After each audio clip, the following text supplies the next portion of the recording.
tomar parte si estaban mal.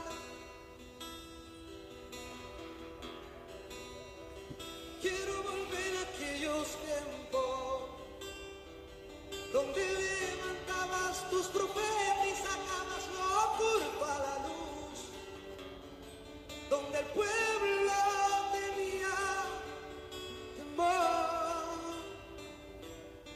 Por eso decidí volver a ti.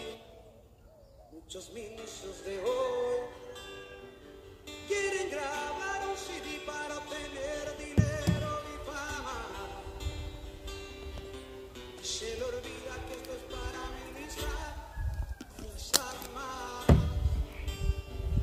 Hay que dar por gracia lo que por gracia hemos recibido. Es lo que tú me enseñaste, es mi Cristo. Muchos ministros de hoy predican Gloria a Dios. Gloria a Dios, gloria a Dios. Dios bendiga a todos los que están por ahí en sintonía. Bendiga a los pastores, ministros del Señor. Aleluya. Esperando que se escuche bien. ¿Quiere compartir este video con alguien? Lo puede así hacer. Vamos a estar hablando sobre el tema si Jesús hubiese predicado en estos tiempos. A mí me gusta hablar mucho. El que me conoce sabe que me gusta hablar acerca del balance bíblico. O sea, no es que estemos una pata en el mundo y una... Discúlpeme, ¿verdad? Nosotros hablamos así, hablando pueblerinamente. Un pie en el mundo y un pie en la iglesia. Eso no se trata el balance. El balance bíblico es que te centra en las escrituras. Y siempre hablo de los dos extremos, del libertinaje y de ese sectarismo religioso que se está moviendo, que todo es pecado. Cuando usted se centra, hermano, en las escrituras, lamentablemente usted se convierte en el jamón del sándwich. Lo que usted habla le va a caer a liberal y lo que usted habla le va a caer tanto también a ese grupo del grupo sectario. Y la gente malinterpreta las cosas porque quieren. Hace poco que escribí un comentario y quiero aprovechar esto porque lamentablemente la gente malinterpreta y manipula la Biblia para sacar las cosas de contexto y fuera de contexto. Entonces mi comentario fue, y voy a contextualizarlo con el mensaje de Jesús y el ministerio de Jesús. Y yo escribí una experiencia vivida. Todos los que me conocen, vivo toda mi vida en el Evangelio, bastantes años pastoreando. Y no solamente eso, vengo de mi familia pastoral. Y yo he visto todos los sufrimientos, todas las crisis, las batallas que viven los pastores. Y el que me conoce y sabe cómo yo predico, simplemente escribí algo que he repetido en muchos de mis mensajes. Se lo voy a leer. Si uno decidiera abrir su boca para hablar todo lo que uno sabe, esas personas que le gustan corregir a todo el mundo quedarían en vergüenza. Porque es que siempre tienen que recordar a la gente que ellos no cambian el mensaje, que ellos sí predican fuerte, que ellos son de sana doctrina, que ellos son de santidad, que ellos son aquellos, que ellos son los monstruos, ellos tienen la unción y ellos son los más grandes. Y escribí bajo el tema, yo sé de qué tu pata, tú cojeas, no seas hipócrita, ¿verdad? Y la palabra hipócrita no es una palabra extraña a la Biblia. Y dije y añadí ese comentario que a mí me gustaría saber si usted va a alabar a Dios en ese mensaje, porque hay muchos, ¿verdad?, que se dan en el pecho, que dicen que son jajatabla, pero realmente no aguantan un mensaje confrontativo con el pecado. Una cosa es predicar y que tú te goces las cosas que tú vives, pero muchas veces se predican las cosas que nos confrontan Dios con nuestros pecados, ¿verdad? Y yo digo, bueno, este tipo de personas que no es la primera vez, que no son experiencias pasadas, que no son experiencias que estoy queriendo, experiencias presentes, son de experiencias pasadas, presentes, quizás futuras, de cómo la Biblia dice que el apóstol Pablo cuando entró, y ese famoso pasaje de la Biblia en el Areópago, dice que su corazón se enardecía viendo la idolatría en ese pueblo, ¿verdad? Y predicó bajo el tema al Dios no conocido. Pues mire, de cierta manera, nosotros, los pastores, predicadores, que conocemos tantas cosas y que uno sabe de tantas cosas de primera instancia, a uno también se le enardece el corazón viendo tanta hipocresía en el pueblo. Yo siempre digo, mi hermano, si usted quiere predicar, pero predica lo que usted vive. Entonces, vivimos continuamente señalando a otros, juzgando a otros, en el mal sentido de la palabra, porque hay cosas que usted no puede juzgar, como la intención del corazón. Usted juzga los frutos, usted juzga la profecía, pero usted no puede juzgar la intención del corazón, ¿verdad?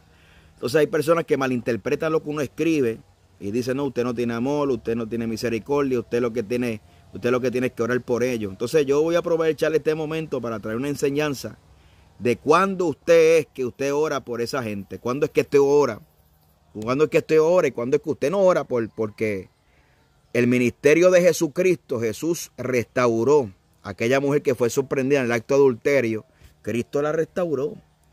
Jesucristo sanó al leproso, visitó a la viuda, al huérfano, al rechazado, lo restauró.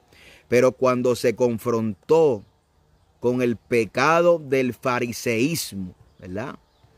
El fariseísmo en ese contexto, en los silencios de los 300 años, el fariseísmo era los supuestos cristianos de ese momento.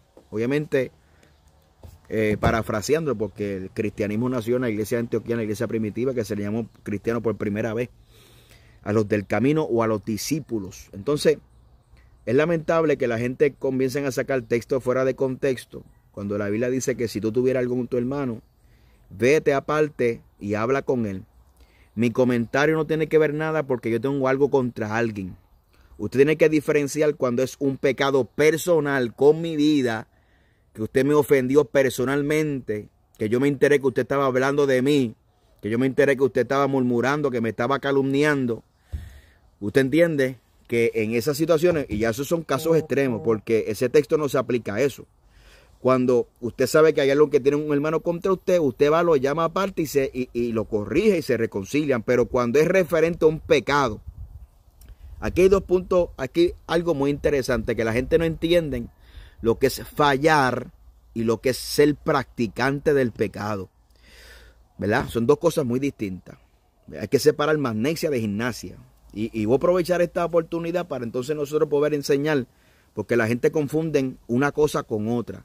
Una cosa es que usted me ofenda o que yo lo ofenda y usted entiende que yo tengo algo contra usted, o usted entiende que yo tengo algo contra usted.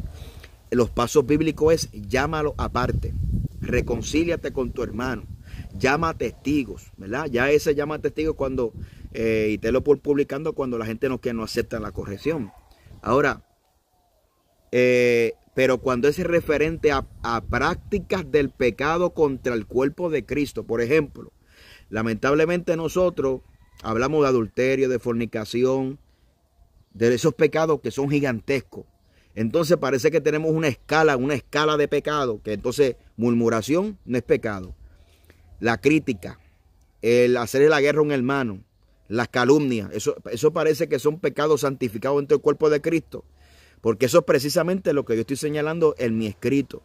Que hay personas que se esconden detrás de una apariencia que tienen que estar recordándole a la gente, no, yo sí soy santidad, no, yo sí soy sana doctrina, yo sí sé, no, yo sí sé. Entonces viven en esa continua conducta porque su testimonio su testimonio, no hay una evidencia de testimonio. Entonces ellos con sus palabras dan testimonio de ellos mismos. Y la Biblia dice que todo aquel que da testimonio de ellos mismos, ese testimonio es falso.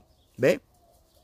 Entonces parece una persona murmuradora. Escucha bien lo que le voy a decir. Una persona que murmura, una persona que calumnia, una persona que siempre está haciéndole la guerra a otro y planifica con maldad destruir a otro.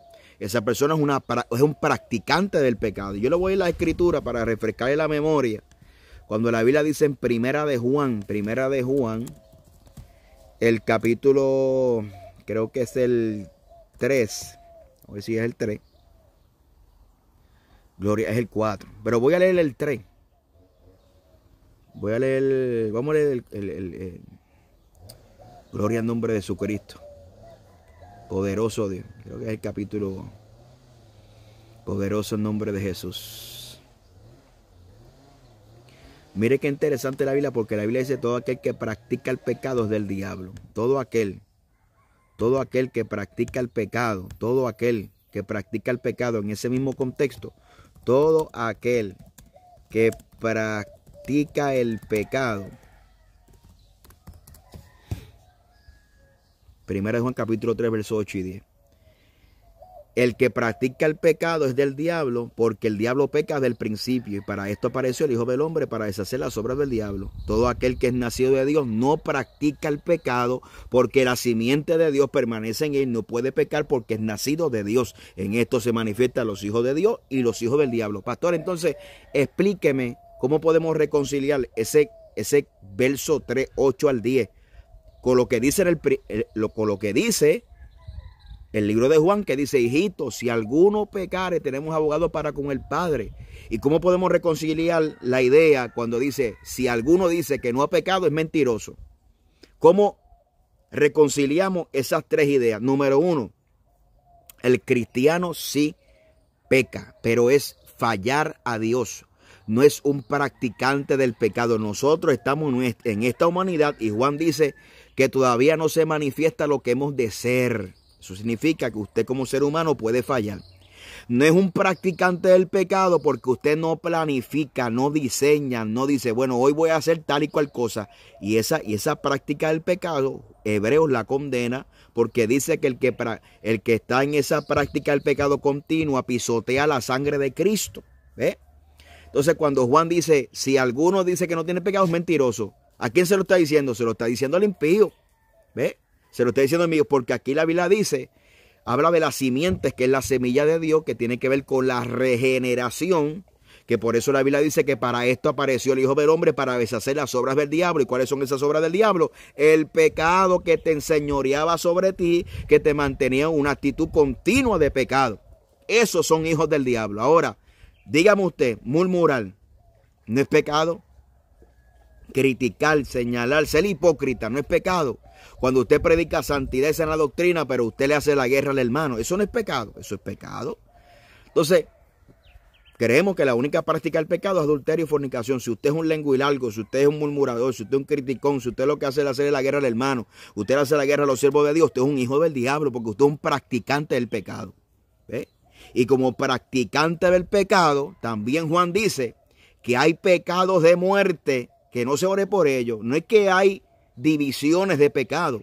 Es que ese pecado de Juan está diciendo que es un pecado deliberado, que es un pecado sin arrepentimiento. Y si esa persona que está en una conducta de pecado, ella misma no se arrepiente, es un pecado de muerte porque produce muerte espiritual en su vida. Entonces, ¿qué tú haces orando por alguien que no se quiere, que ha recibido el conocimiento de la verdad?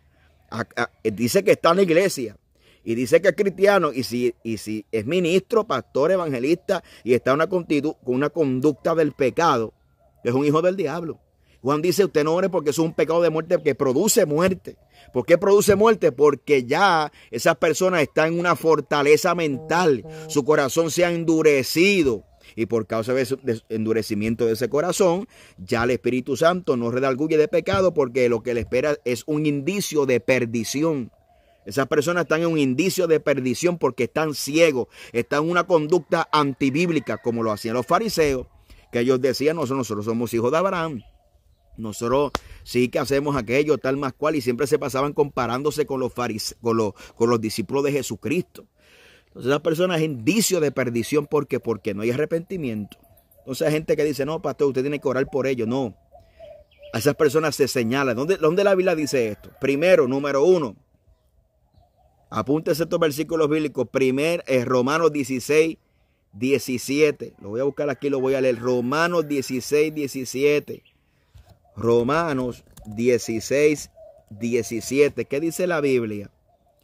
Dice la Biblia, mas os ruego, hermanos, que os fijéis en los que causan divisiones y tropiezo en contra de la doctrina que vosotros habéis aprendido y que os apartes de ello. Instrucción del apóstol Pablo a la iglesia de Romanos. Entonces Pablo no tenía amor. Pablo está diciendo que os fijéis. Y vamos a ser un poquito más profundo. ¿Qué es? La Biblia dice que os fijéis. ¿Para qué? Con el propósito de que te apartes de ello. Pero hay gente que parece que tienen que tener más amor que Cristo. Porque recuérdese bien, ¿cómo Cristo mira a su iglesia? Cristo mira a su iglesia como un macro. El cuerpo de Cristo visible e invisible. ¿Qué Cristo está haciendo a través de esta inspiración del Espíritu Santo, a través del apóstol Pablo para el consejo para su iglesia? Como lo hizo también en otro versículo que dice que hay gente que tiene apariencia de piedad, pero los tales evita. O sea, usted no tiene amor. No, es un consejo. Porque si usted se pega de esa gente, usted va a ser herido. Si usted se pega de esa gente, las raíces de amargura se van a pegar. Hay un refrán bien conocido que dice, dime con quién anda y te diré quién eres. ¿Usted me está entendiendo? Y hay gente que por juntarse con esos impíos aprenden los caminos de esos impíos. ¿verdad?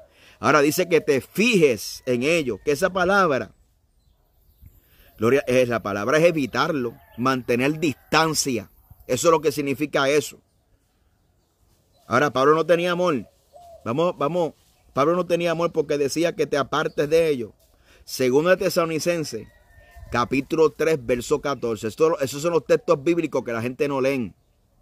Primera de Tesalonicenses, capítulo 3, verso 14 y 15. Si alguno no obedece a lo que decimos por esta carta, a ese señalarlo y no os juntéis con él para que se avergüence, mas no lo tenga por el enemigo, sino amonéstalo como hermano. ¿Qué está diciendo? Una congregación, hay un sinvergüenza, se le señala, porque con el propósito de que se avergüence para que se restaure, ¿verdad? Pero es el evangelio libertino, no te va a enseñar esto, porque esto, usted no puede confundir magnesia con gimnasia. Ahora, volvemos a Romanos capítulo 6, 16, verso 7. Os ruego, hermanos, que os fijéis a los que causan división y tropiezo. ¿Acaso la murmuración, la crítica, el señalamiento, el bochinche, el chisme? Que hay gente que están en esta continua práctica del pecado, del chisme, de la murmuración, de señalar, de hacerle la guerra a otro. ¿Usted cree que esto es una práctica? Esto es una práctica del pecado. Y eso cataloga como usted que es un hijo del diablo. Eso es lo que la Biblia dice. Hay gente que se ofenden con uno. Pastor, usted, no, espérate. Yo no sé que estoy hablando de eso. Yo estoy leyendo lo que la Biblia dice. ¿Ve? Y eso es lo que la Biblia está diciendo. Porque esos son los versículos que la gente que creen que la Biblia es un libro solamente de promesa no lo leen. Ahora, yo hice hace poco un estudio. Hace poco no, lo hice hace tiempo. Referente al tema que estamos discutiendo aquí, si Jesús hubiese estado predicando en estos tiempos, si Jesús hubiese predicado hoy. Entonces yo estoy escribiendo y cito Juan capítulo 6, versos 60, 61 y 67. Dice la Biblia: al oír muchos de sus discípulos dijeron, dura es esta palabra, ¿quién la puede oír? Sabiendo Jesús el mismo que sus discípulos murmuraban esto, le dijo, esto os ofende. Dijo entonces Jesús a los 12, ¿que queréis acaso vosotros ir también? O sea, Jesús estaba predicando un mensaje que también hasta los mismos impíos que estaban allí se fueron. Usted no puede negociar el mensaje. Te habla la verdad y el que viene a Cristo, el que esa verdad va a confrontar para un arrepentimiento. Pero hay gente que quieren justificar. Eso, quieren justificar su error. ¿Ve? Entonces Jesús lo está haciendo de una perspectiva del amor. Porque el amor no solamente te abraza, el amor no solamente te da una palmadita, el amor también te corrige. ¿Ve? El amor también señala el error para que no te pierdas. Entonces, Jesús hubiera predicado esto, lo hubiesen causado de una persona que causa, ¿verdad? Que no tiene amor.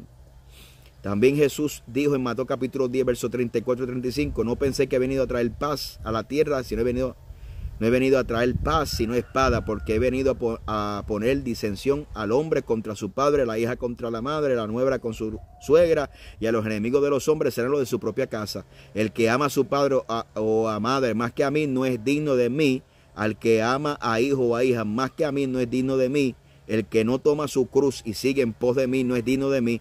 El que haya su vida la perderá, y el que pierda su vida por causa de mí la hallará. Palabra del Señor Jesucristo. Palabra del Señor Jesucristo.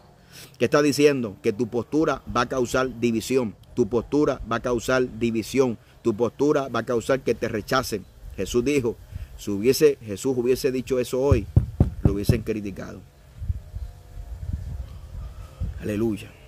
Entonces, Mateo capítulo 11, versos 20 al 24. Entonces comenzó a reconvenir las ciudades de las cuales había hecho muchos de sus milagros, por no haberse arrepentido, diciendo, ay de ti Corazín y ay de ti Betsaida, porque si en Tirón y en Sidón se hubiesen hecho los milagros que ha sido hecho en vosotros, tiempo ya que se hubiesen arrepentido en silicio y en ceniza, porque tanto os digo que el día del juicio será más tolerable del castigo para Tirón y para Sidón que para vosotros. Y tú, Capernaum, era levantada hasta el cielo, hasta la de será abatida, porque si en Sodoma se hubiesen hecho los milagros que han sido hechos por ti, habría permanecido hasta el día de hoy. Por tanto, os digo que en el día del juicio será más tolerable el castigo para la tierra de Sodoma que para ti.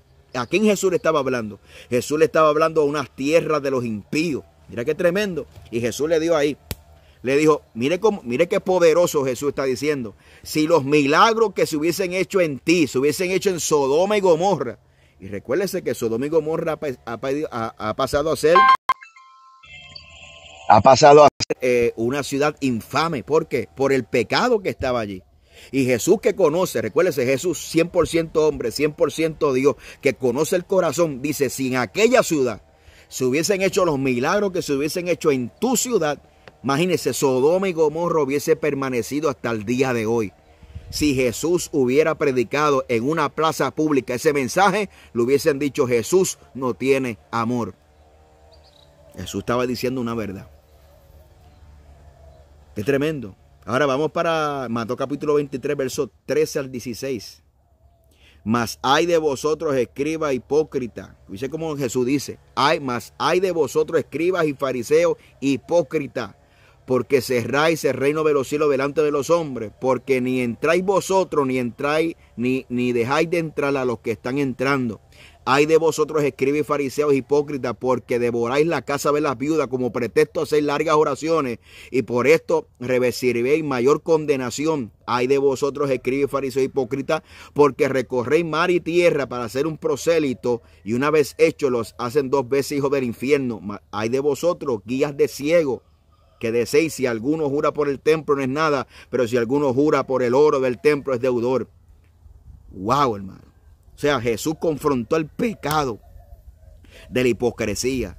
¿Qué es hipocresía? Hipocresía es aparentar algo que usted no es. Y muchos están en las redes sociales y predicadores, pastores, evangelistas, falsos hermanos aparentando algo que no son. Entonces, ¿cuál es el disfraz de hoy? El disfraz de hoy es la ropa. A mí la ropa no me impresiona. Y claro que creo el decoro, pudor y modestia. Y esto es lo que le molesta mucho. Que como uno predica un evangelio balanceado en la Biblia, aquellos que este mensaje le cae y son desenmascarados porque los que viven de una falsa apariencia, la Biblia dice que hay gente que negarán la eficacia de ellos, que a esto evita, gente que tendrán apariencia de piedad, pero negarán la eficacia de ellos. Entonces usted predica así y dice, no, el pastor Omar Lugo está cambiando. Cuidado que hay gente que están infiltrados con un corazón libertad. No, lo que pasa es que yo hablo por experiencia. Porque, repito, no solamente llevo bastante en el ministerio y toda mi vida en la iglesia, vengo de una familia, mi familia pastoral. Y cuántas veces yo vi a mi mamá llorando por la hipocresía, por la mentira, por los ataques, por las luchas, por las batallas. ¿Ve? Entonces, usted quiere que yo me calle porque a su parecer parece una tiraera. No. ¿Sabe lo que pasa? Lo que pasa es que cuando a la gente usted le raspa la llaga, cuando a la gente usted lo confronta con su realidad, porque yo te puedo hablar de muchas experiencias. Hay gente que creen que esto es del diablo, pero cuando usted viene a ver su casa está en desorden, son personas maltratantes, ¿verdad? Por eso la Biblia dice que hay unos requisitos para usted estar en el altar, pero la gente prefiere perderse con un micrófono en la mano porque eso a ellos los satisface, el micrófono, los altares. Pero por eso es que el estatus de trabajar en la obra de Dios es tan alto que sea irreprensible, marido de una sola mujer, que no sea un pendenciero, no sea deshonesto de ganancia deshonesta. Es un todo, no es un requisito y otro no. Tiene que haber toda la totalidad de los requisitos para aprobar. ¿Por qué? Porque lamentablemente, usted sabe por qué el evangelio ha sido distorsionado. En un área ha sido distorsionado la santidad, pero en otra área ha sido distorsionado en otras áreas. Por ejemplo, hay gente que usted los ve que tienen decoro, pudor y modestia. Mas sin embargo, y le voy a traer un ejemplo que le va a guayar la llaga mucho. Por ejemplo, nosotros los pastores que bregamos de cerca con la gente, problemas en la familia, problemas en el matrimonio. ¿Ve? Por eso que el pastor tiene que ser irreprensible, porque si yo no tuviera mi casa en orden, ¿con qué moral yo le voy a predicar a la gente que tengan su casa en orden o su familia en orden? Si yo tuviera 3 y 4 matrimonios en las costillas, ¿cómo yo le voy a decir a mis jóvenes? Le voy a mirarle en los ojos y le voy a decir, la Biblia dice que esto es hasta que la muerte los separe. ¿Ve? O sea, ¿con qué cara yo le voy? Porque por eso que la Biblia tiene que haber un requisito. Tiene que haber un requisito de que usted cumpla con esos requisitos. No, pastor, que usted no sabe, con la mujer que yo me casé, pues cogiste mal. Y es consecuencia de tus errores. Y esa es la realidad. Entonces, como no se vive esa realidad, yo prefiero modificar el evangelio porque mi conciencia me dicta que estoy mal y esa área no la puede tocar. Por eso el evangelio hoy en día se predica incompleto, porque tenemos gente incompleta predicando en los altares. Se lo voy a repetir otra vez. ¿Por qué se predica un evangelio incompleto? Porque tenemos gente incompleta predicando en los altares, ¿verdad? Entonces, cuando hay un área que yo no vivo, yo no la puedo tocar. Porque aunque la puedo tocar, mi conciencia tarde o temprano me va a decir, tú estás viviendo algo. Estás predicando algo que tú no vives.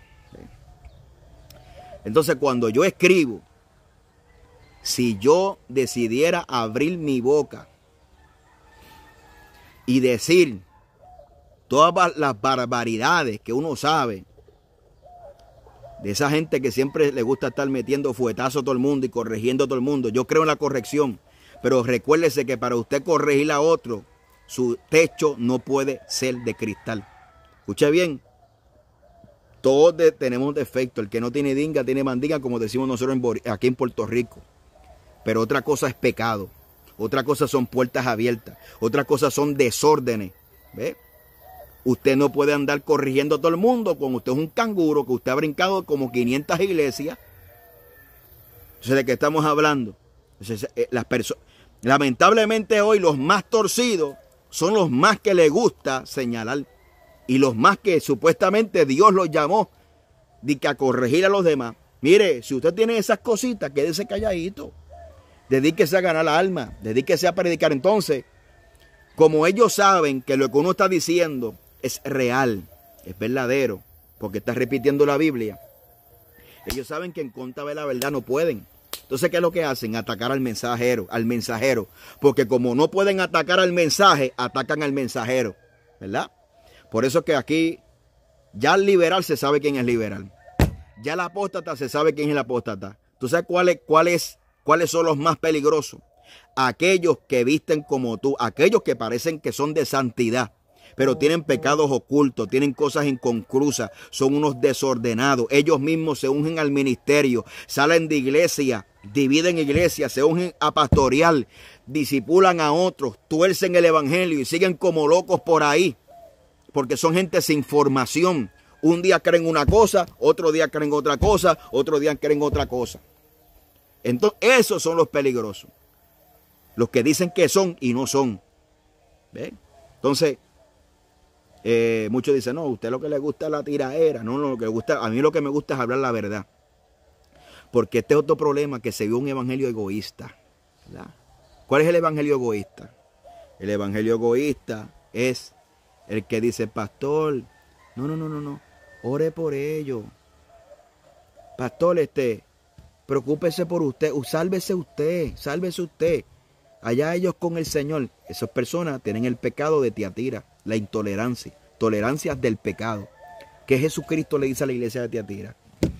Tú que toleras a esa mujer que seduce y enseña a mis profetas a comer cosas sacrificadas. ¿Cuál es el pecado de Tiatira? La tolerancia, la indiferencia.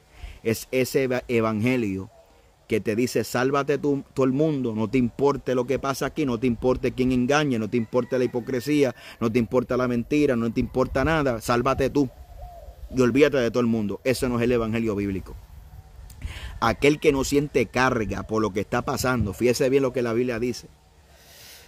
En Ezequiel capítulo 8, ese paralelismo, ¿verdad? Que iba a pasar los verdugos y el escribano, y antes que Jehová pasara los verdugos, envió al escribano a poner una marca sobre los frentes y dice, pon aquella sobre los que gimen. ¿Y por qué esa gente estaban gimiendo? Por lo que gemían porque estaban viendo el pecado que estaba pasando en Israel. ¿Cuál era el pecado que estaba pasando? Que en oculto estaban haciendo cosas ocultas. Ezequiel, Jehová lo metió y Jehová, ¿verdad? Hizo un agujero y dijo, mira y ve. Y cuando veía, estaban adorando a la imagen del celo. Ha habido idolatría, toda clase de perversidad en oculto. Entonces, al igual que los fariseos crujían sus dientes cuando Jesucristo predicaba la verdad, al igual que los fariseos crujían sus dientes cuando Esteban estaba predicando la verdad, hoy en día los fariseos modernos crujen sus dientes cuando uno predica la verdad, pero como ellos saben que contra la verdad no pueden, sino atacan al mensajero. Así que no me venga con esa retórica de que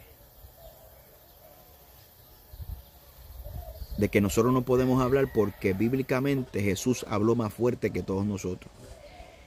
Y paradójicamente, aquellos que le gusta predicar rajatabla son los primeros que chillan gomas en neutro cuando son confrontados con el pecado, ¿verdad? Aquellos que le gusta ser tanjante cuando usted confronta con la verdad son los primeros que se sienten ofendidos, mas sin embargo ellos viven toda la vida ofendiendo a Dios y ofendiendo al hermano, ¿verdad? Yo sí sé lo que es tiraera. ¿Por qué? Porque yo fui un joven pastor, y lo que yo te voy a decir ahora, quizás nadie pueda tener los pantalones de decir lo que voy a decir. Cuando uno llega al ministerio, uno comete muchos errores, no doctrinales, sino errores por falta de madurez. Y uno puede ser que en un momento de su vida, uno cogió un altar, un mensaje, para tirar algo. Y claro que sí. Y eso, el que me diga que no lo ha hecho es un mentiroso. Según va pasando los años, porque no solamente se requiere madurez espiritual, se requiere madurez personal. Cuando usted está madurando, cuando usted comienza a recibir varias experiencias en la vida y usted madura en la vida por los cantazos, por lo que usted ve, su proceso, su mentalidad cambia. Usted no piensa como un muchachito ya de 20 años, ya usted está pensando como una persona de 40 años. Entonces ya usted va adquiriendo madurez, ¿verdad? Entonces hay gente que ni siquiera, ellos hablan de una madurez espiritual, pero ni siquiera tienen la madurez natural, de una persona natural. Entonces yo sí sé lo que es tiraera, yo sí sé. Pero también sé lo que es predicar, y hay gente que no entienden, no lo van a entender. Usted le puede hacer un mapita de por qué uno habla como habla, por qué uno denuncia lo que denuncia, porque es el sentir de Dios, que Dios pone en el corazón, que te hace ver cosas que usted no quiere ver. La hipocresía, el daño, cómo utilizan la obra de Dios. Yo tengo mi iglesia, mi templo, pero lamentablemente yo le he dicho a Dios muchas veces que no quiero ver nada, que no quiero escuchar nada, que no quiero ver nada. Y como, hermano, el sentir y la carga de personas, hermanos, que están pisoteando la sangre de Cristo por sus acciones. ¿Ve? Pero ellos no ven eso. Ellos solamente ven una parte del problema, que es lo que pasa en el Evangelio, y para ellos lo único que está pasando para ellos es la ropa. Entonces, si usted no le predica de pantalones, pantallas y pulseras, usted cree que no está predicando un mensaje bueno. Hermano, si ya la iglesia vive en santidad, la que uno pastorea y le da tantos estudios, ¿para qué jayete yo voy a estar predicando todos los días el mismo tema? Cuando hay necesidades de los matrimonios, hay necesidad de sanidad interior, hay necesidad del bautismo del Espíritu Santo, hay necesidad de salvación. Entonces, hay gente que si usted no le predica ese mensaje no están contentos. Y cuando usted habla estas verdades, la gente dice, no, es que el varón está cambiando. Yo siempre he predicado así.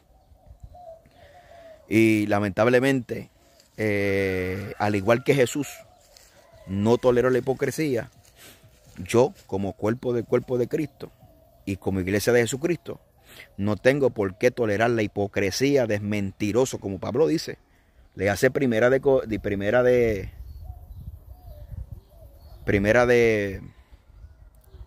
Timoteo capítulo 4.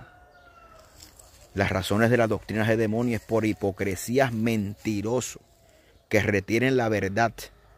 ¿Sabe? Entonces nosotros no estamos llamados a la tolerancia. Entonces, si usted está en una falla, siéntese. Si usted siéntese a restaurarse. La gente se restaura en las bancas, la gente no se restaura en el púlpito con un micrófono en la mano. La gente se restaura sentado, escuchando, siendo discipulado, siendo amonestado en la área para que puedan restaurarse. Se vive este tipo de evangelio que usted no puede decir nada, que los sensibles se sienten ofendidos. Sin embargo, son los primeros que dicen amén cuando alguien habla de algo que ellos viven, ¿verdad? Entonces, para ir resumiendo este asunto, de esto tan lamentable, que yo entiendo que esto no se va a acabar. Esto no se va a acabar. Esto va a seguir por ahí para abajo. Esto nunca se va a acabar. Lamentablemente, usted sabe por qué la gente no quiere, y siempre lo he dicho, usted sabe por qué la gente no quiere creer en la sana doctrina. ¿Usted sabe por qué la gente no quiere creer en santidad? Porque los primeros que tienen la lengua larga son aquellos que destruyen, que maquinan, que tienen maldad en el corazón. Son aquellos que parecen santos, pero que realmente no son. Y que esa santidad que ellos le llaman santidad, que no es otra cosa, decoro, pudor y modestia.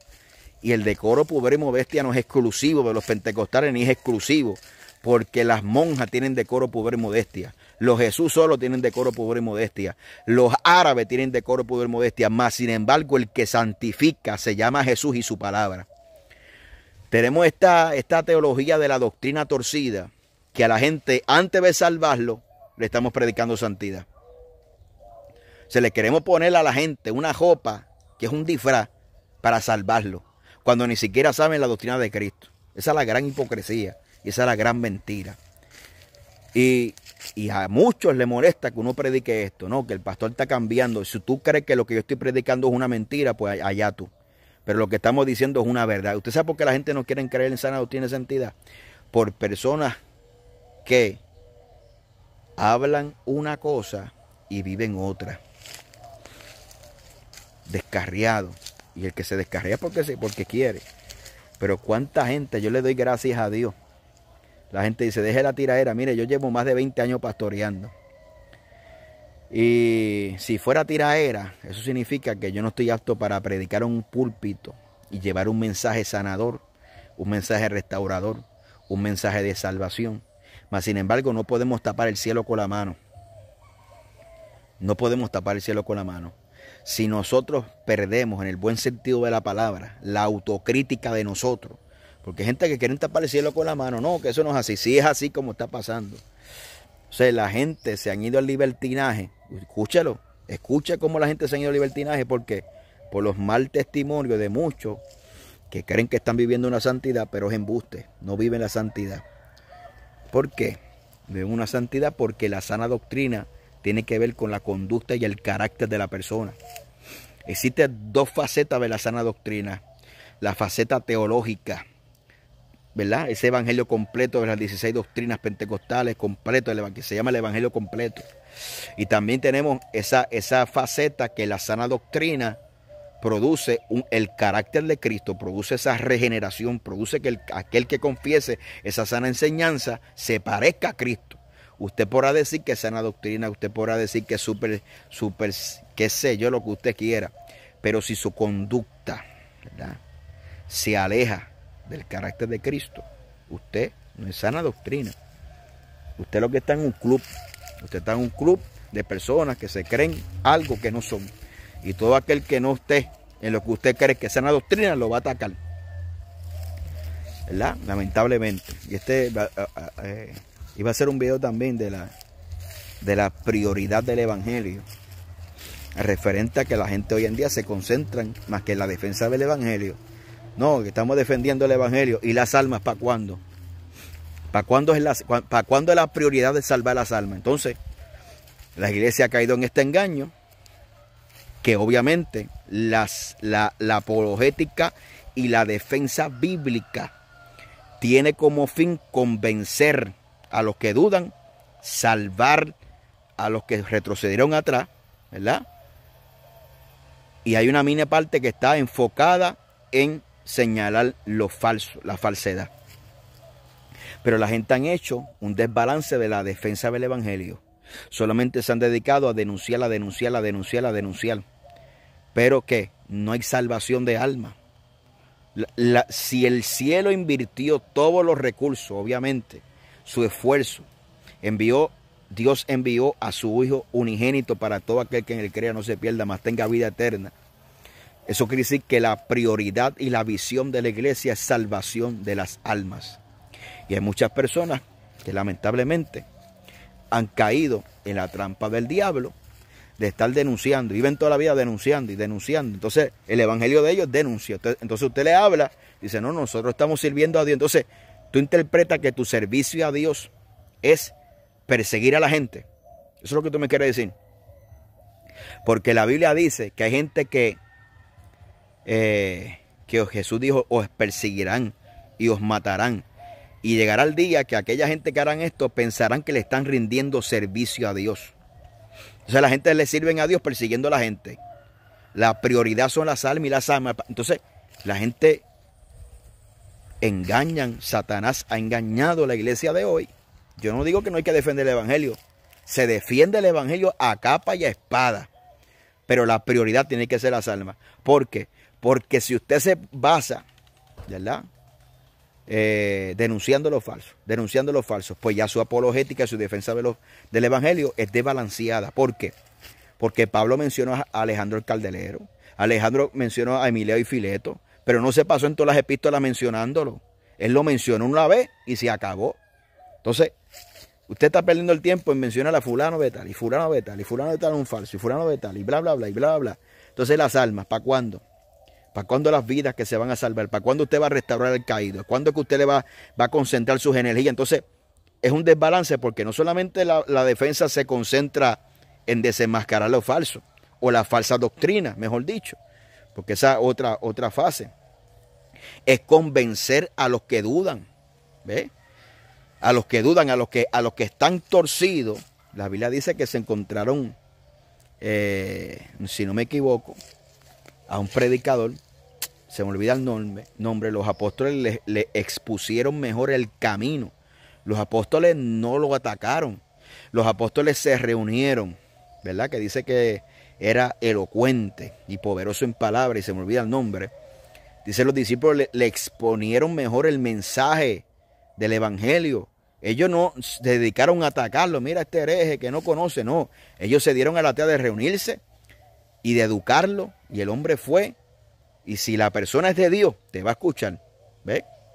Apolo, gracias Alfredo. Apolo, que era un hombre poderoso en palabra, dice que se reunieron con él y le expusieron mejor el camino. O sea, le dijeron, espérate, hay unas deficiencias, vamos a reunirnos contigo, te vamos a explicar. Si la persona es de Dios, va a escuchar el consejo. Si no es de Dios, Apolo se hubiese vuelto rebelde, arrogante, Apolo escuchó. ¿Ve? Entonces, fíjese bien, hermano. La defensa del evangelio tiene que ver con convencer. Convéncelo a los que dudan. Y sépase que si alguno hace volver del error al hermano, cubrirá multitudes de pecados. ¿Ve? Ahora, la apologética o la defensa que yo estoy mirando solamente se concentra en atacar. No a la doctrina, sino a la persona. La apologética y la defensa del evangelio ataca a la doctrina. Señala lo falso, claro que sí. Pero no nos concentramos en convencer a los que dudan. ¿Ve? Y en ese énfasis, porque ese es otro tema, que muchos han disfrazado la defensa del evangelio, porque no es otra cosa ni nada más y nada menos que bochinche y chisme, celo, contienda y envidia. ¿Verdad? Que esos pecados la gente no hablan y parece que esos pecados no existen. Porque déjame decirle que hay mucho envidioso y que mucho celo hay. Que impiden que usted se goce de la victoria del hermano. Oye, qué clase de malicia. Yo me gozo cuando Dios bendice a un evangelista. Yo me gozo cuando Dios está usando a alguien. ¿Por qué? Porque está bendiciendo el cuerpo de Cristo, hermano. Y cuando son instrumentos de bendición. Ahora, la iglesia de hoy se ha enfocado mucho en ese mal defensa del evangelio, y se ha olvidado de las almas. ¿Y qué pasa? Se han vuelto ministerios estériles. Ministerios estériles. Que usted nunca oye que ganaron almas. Usted nunca oye que hubo bautismo del Espíritu Santo, que hubo sanidad, que hubo milagro, que hubo salvación, liberación. Ellos se gozan de los palos que dan. No, fui allá, no, terrible. ¿Cómo tuve eso? No, terrible.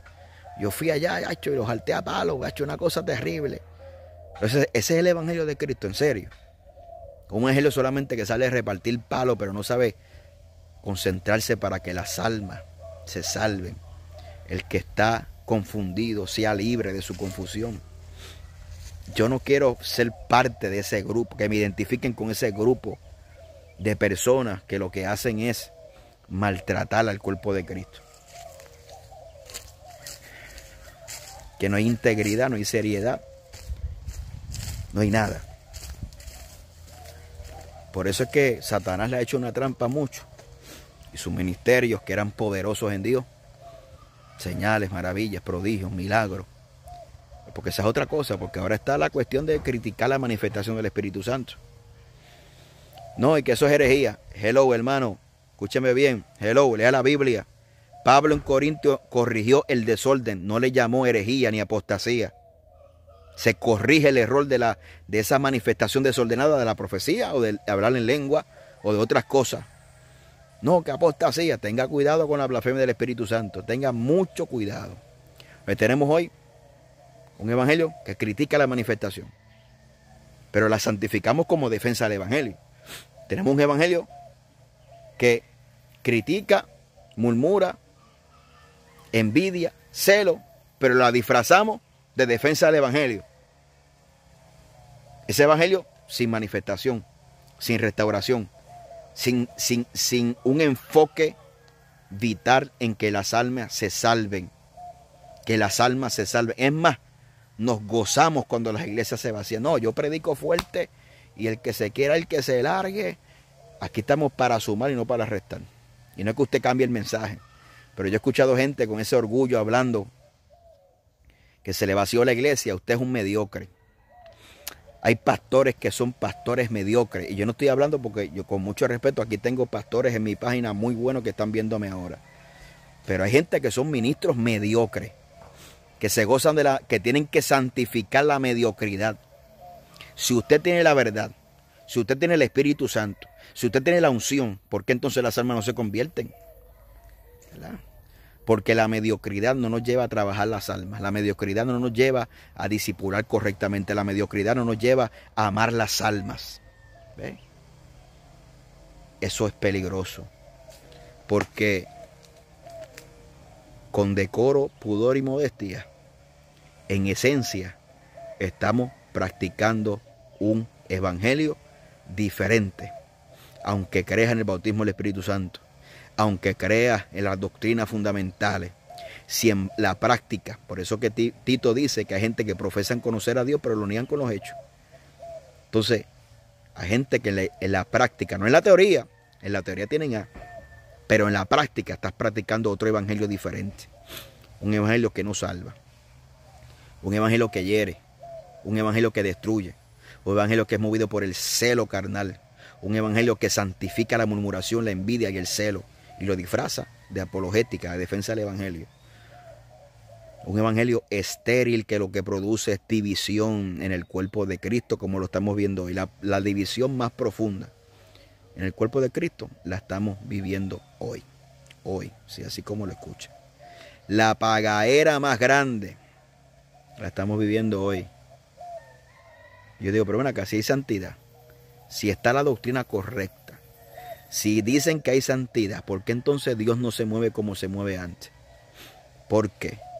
Porque en la teoría la conocemos, pero en la práctica estamos fracasando.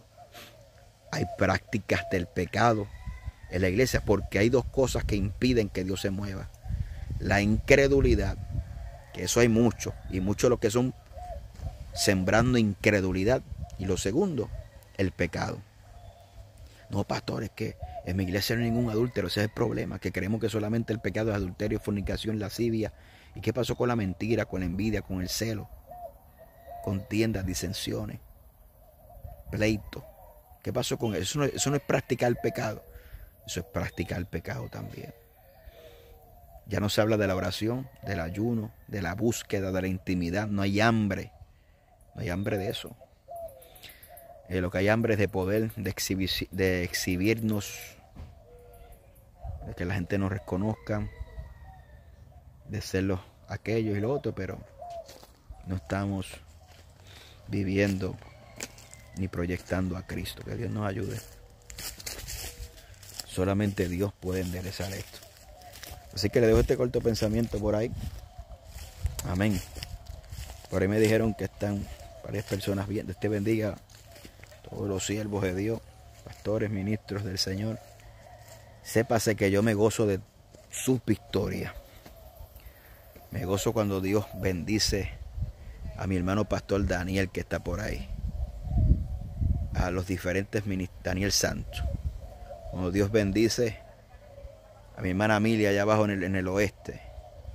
como Dios bendice a mi hermana Yolanda, como Dios bendice a Alexis Torres, como Dios bendice a Efraín, como Dios bendice a David, como Dios bendice a todos los que están por ahí. O Farril está por ahí, que me gozo. Como Dios bendice a Alfredo, yo me gozo. Se acabó. Gozamos de la victoria del cuerpo de Cristo. Su victoria tiene que ser mi victoria. Su crecimiento tiene que ser mi crecimiento. Eso es todo. Me gozo. No puede existir no puede haber otro sentimiento que no sea esto. Si nosotros pertenecemos al cuerpo de Cristo, no puede existir otro. Usted puede diferenciar de mí, claro que sí. Y yo también puedo diferenciar de usted en ciertos aspectos. Pero eso no significa que nos vamos, que yo no lo amo, que usted no es del cuerpo de Cristo, que yo no lo veo. No, porque el sentimiento que nos lava con la sangre de Cristo nos une. ¿Ve? Esa unidad del Espíritu. Y ese sentimiento tiene que estar ahí. Si yo soy parte del cuerpo de Cristo, me tengo que gozar con la bendición del cuerpo de Cristo. Dios nos ayude. Así que ore por mí, yo oraré por usted también. Amén. Así que Dios me le bendiga. La gracia y la paz de Dios con cada uno de ustedes.